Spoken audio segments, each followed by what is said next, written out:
What, जब भी हम अब्यूज़ वर्ड सुनते हैं तो हमारे माइंड में एक ही इमेज जनरेट होती है, वो इमेज होती है फीमेल की। चाहे वो अब्यूज़ सेक्सुअल अब्यूज़ हो, फिजिकल अब्यूज़ हो, मेंटल अब्यूज़ हो, वर्बल अब्यूज़ हो, किसी भी टाइप का अब्यूज़ हो, अब्यूज़ वर्ड आती है, एक इमेज जनरेट होती है, वो होती है फीमेल की। बट ये हमेशा सच नहीं होता कि एक फीमेल ही विक्टिम हो सकती है। मेल्स भी इक्वली पार्ट होते हैं अब्यूज़ के, फिजिकल अब्यूज़ के, मेंटल अब्यूज़ के, सेक्सुअल अब्यूज़ के, वर्बल अब्यूज़ के। जितना फीमेल के लिए इस चीज़ों को एक्सेप्ट करना, चीज़ों को बताना सोसाइटी को, अपनी फैमिली मेंबर्स को बताना कि वो इस अब्यूज़ को फेस कर रही है या ये अब्यूज़ उसके साथ पहले हुआ है, उतना ही डिफ़िकल्ट मेल्स के लिए भी होता है कि वो जाके अपने फ्रेंड्स को बताए, फैमिली को बताए या किसी डॉक्टर को या किसी पुलिस स्टेशन में जाके वो कन्फेस करे कि उनके साथ ऐसा अब्यूज़ हुआ है। काफ़ी लोगों की अभी भी ये सोच है, हम लोग अभी भी ऐसी एक सोसाइटी में रह रहे हैं कि चाहे कोई भी अब्यूज़ कोई भी फेस कर रहा हो, चाहे कोई औरत अगर फिज़िकल, मेंटल या वर्बल अब्यूज़ फेस कर रही है, तो हम उस औरत को ही बोलेंगे कि इसी की गलती होगी, इसी ने कुछ करा होगा, इसी ने प्रोवोक करा होगा, इसी ने कुछ ऐसे कपड़े पहने होंगे, जिसकी वजह से ही इसके साथ ऐसा हो रहा है। और अगर कोई लड़का ऐसे कोई अब्यूज़ फेस कर रहा है, तो हम उसे ही नीचा दिखाने लगते हैं कि अबे तू लड़का होके ऐसी कैसी बातें सह सकता है, तूने उसके चपेट क्यों नहीं मारी, तूने इसके साथ ऐसा क्यों नहीं करा, वो क्यों नहीं करा। बट यू नो व्हाट, ये चीज़ बहुत ईज़ी होता है बोलना, जो फेस कर रहा होता है उसके आगे, कि अरे तुझे ऐसे करना चाहिए था, अरे तुझे उसको जाके बोलना चाहिए था, अरे तुझे अपने घर वालों को बताना चाहिए था। बट इन रियल लाइफ ये चीज़ बहुत ही ज़्यादा डिफिकल्ट होती है। अगर आप ये इमेजिन नहीं कर पा रहे हो तो जस्ट एक सिंपल सा एग्जांपल लो कि आप अपने स्कूल में और आपकी बेस्ट फ्रेंड ने आपको कुछ ऐसे वर्ड्स बोल दिए जो आप मैं इमेजिन भी नहीं कर सकते हो कि मेरी बेस्ट फ्रेंड बोलेगी, और आप उसे भी जाके नहीं बोलना चाह रहे हो, और ना अपने टीचर को बता सकते हो, ना अपने पेरेंट्स को बता सकते हो, ना अपने किसी सिबलिंग को, क्योंकि आपको नहीं समझ में आ रहा है कि आप अपने पेरेंट्स को या किसी और को जाके कैसे बताओ। और आपको बुरा भी लग रहा है, आपको दर्द भी हो रहा है, उसने चाहे मजाक में बोला लेकिन आपको बुरा लगा। तो ज़रूरी नहीं है कि अब्यूज़ हमेशा फिज़िकली हो या मेंटली हो या मार-धाड़ करके ही हो। वर्बल अब्यूज़ भी बहुत कॉमन चीज़ है। और टू बी ऑनेस्ट आजकल के टाइम में वर्बल अब्यूज़ बहुत ही ज़्यादा कॉमन है। लोग बोलते हैं कि मैंने तो मज़ाक में बोला था, उसने दिल पे लगा ली। बट सॉरी, आप जो चीज़ें मज़ाक में बोलते हो वो इसलिए बोलते हो क्योंकि आपके माइंड में कहीं न कहीं होता है वो चीज़ कि ये बंदा ऐसा है, और आपको पता होता है कि शायद ये इसको ट्रिगर कर दे, और आपके मन में वो बात चल रही होती है, इसलिए आप वो चीज़ मज़ाक में बोलते हो। So now without diverting from the topic, इस वीडियो में आज हम एक ऐसी ही बुक की बात करने वाले हैं, प्लीज़ प्रोटेक्ट अस। ये स्टोरी है ट्विन ब्रदर्स की, जिन्होंने 4 साल की उम्र से सेक्सुअल अब्यूज़ को फेस करा है अपने अंकल के through. Yes, you heard me right. 4 साल का बच्चा कितना ही होता है, उसको क्या ही पता होता है कि उसके साथ क्या हो रहा है। और इन दोनों ब्रदर्स के साथ भी हुआ। इन दोनों ब्रदर्स का नाम है रियान और फिल। रियान और फिल के साथ जब उनके अंकल ऐसे डर्टी गेम्स खेलते थे, उनको पता था कि समथिंग इज़ नॉट राइट, ये गेम अच्छे नहीं है, ये गेम खेलने में हमें मज़ा नहीं आ रहा है, हम अनकंफर्टेबल हो रहे हैं।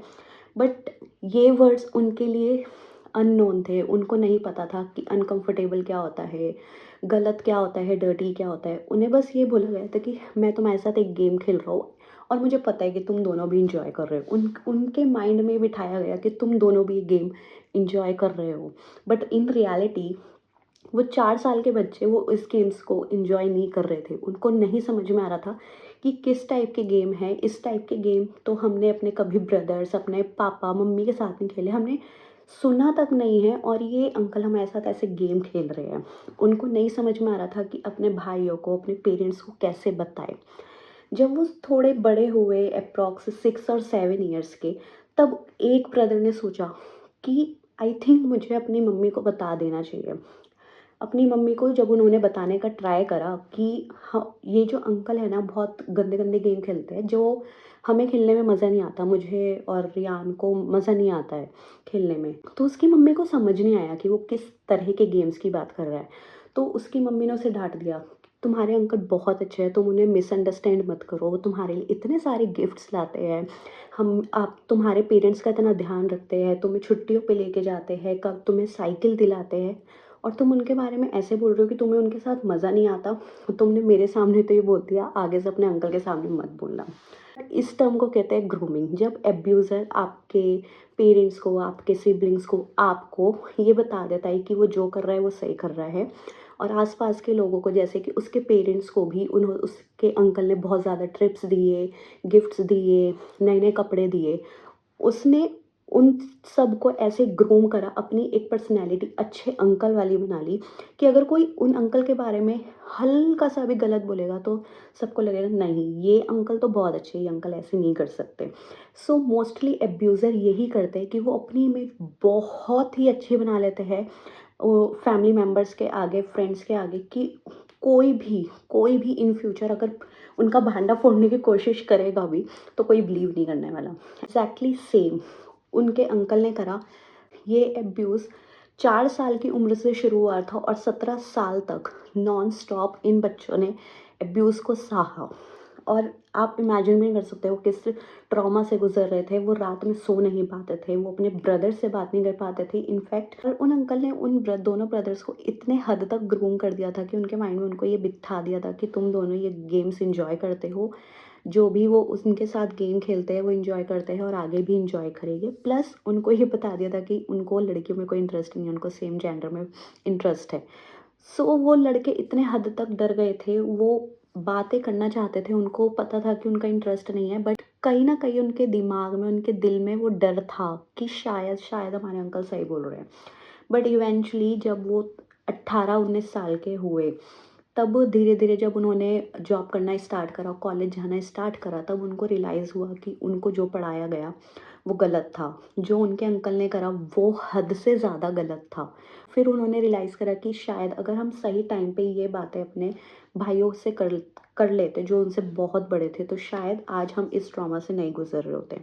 सो एक दिन ऐसे ही रियान और उसकी गर्लफ्रेंड मूवी देख रहे होते हैं, जिसमें एक बच्चे के साथ ऐसे ही सेम काइंड ऑफ अब्यूज़ हो रहा होता है, सेक्सुअल अब्यूज़ होता है, ये हो रहा होता है यंग एज में। ब्रेक डाउन हो जाता है और वो अपना सारा ट्रॉमा शेयर करता है अपनी गर्लफ्रेंड के साथ। तब उसकी गर्लफ्रेंड उसे सजेस्ट करती है कि that you should talk to your brothers और जाके कंप्लेंट करनी चाहिए।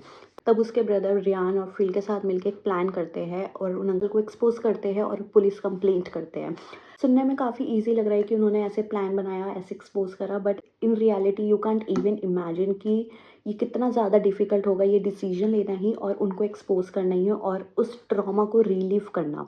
बिकॉज़ अगर आप पुलिस कंप्लेंट कराने जाते हो तो पुलिस आपसे वही क्वेश्चंस बार-बार पूछेगी, फिर आपका लॉयर आपसे बार-बार पूछेगा और बहुत सारी चीज़ें होती है जहाँ पे आपको एक ही क्वेश्चन का आंसर डिफरेंट डिफरेंट लोगों को देना पड़ता है और बार-बार वो ट्रॉमा रिलीव करना पड़ता है। And to conclude this video, I would rate this book 3 out of 5। 3 out of 5 because author ने कुछ-कुछ पॉइंट्स पे स्टोरी को बहुत ही ज़्यादा ओवर एक्सप्लेन कर दिया था। वो बहुत ही ज़्यादा कैरेक्टर्स की पर्सनल लाइफ में घुस गए थे। आई मीन कुछ कैरेक्टर्स की वो पर्सनल लाइफ में इतना घुस गए थे, उनके फ्यूचर प्लान्स, प्रेज़ेंट, पास्ट इतना ज़्यादा ओवर डिस्क्राइब कर दिया था कि वो स्टोरी लाइन से ही डाइवर्ट हो गए थे। एंड आई वाज़ लाइक कि अरे स्टोरी तो ये चल रही थी भाई, तुम कहाँ जा रहे हो यार? Come to the point. तो काफ़ी बार ये पॉइंट आया स्टोरी पढ़ते हुए कि भाई प्रेज़ेंट में आओ भाई, पॉइंट बताओ, come to the point, come to the. तो वो काफ़ी बार ऐसे चीज़ें आ रही थी जिसकी वज़ह से इंटरेस्ट लूज़ हो रहा था, तो वो पढ़ने में मज़ा नहीं आ रहा था। बट ओवरऑल स्टोरी अच्छी है, इमोशनल है, 2 भाइयों का प्यार देखने को मिलेगा आपको, उनका स्ट्रगल देखने को मिलेगा, उनकी स्ट्रॉन्गनेस देखने को मिलेगी, वो कैसे अपने फ़ियर को ओवरकम करते हैं। That is all good and yeah that is all in this video. One more thing, abuse होता है, चाहे वो बच्चे के साथ हो, चाहे बड़ों के साथ हो, या वो चाहे किसी भी तरह का अब्यूज़ हो। ऑल्सो वन मोर थिंग, आप अपने बच्चों को गुड टच, बैड टच बताओ और अगर वो बोलते हैं कि उनको किसी पर्टिकुलर फ्रेंड के साथ, रिलेटिव के साथ या नेबर के साथ मज़ा नहीं आ रहा है, उनको अच्छा नहीं लग रहा है, so please pay attention. Pay attention कि उनको ऐसा क्यों हो रहा है। Don't ignore. हो सकता है कि आपको भी इसी तरह ग्रूम कर रखा हो कि आप उनकी बातों पे बिलीव ना करो, but yes, please pay attention जो भी आपके बच्चे कहते हैं। So that is all. I will see you in the next one. Please to take care of yourself and your kids. Bye.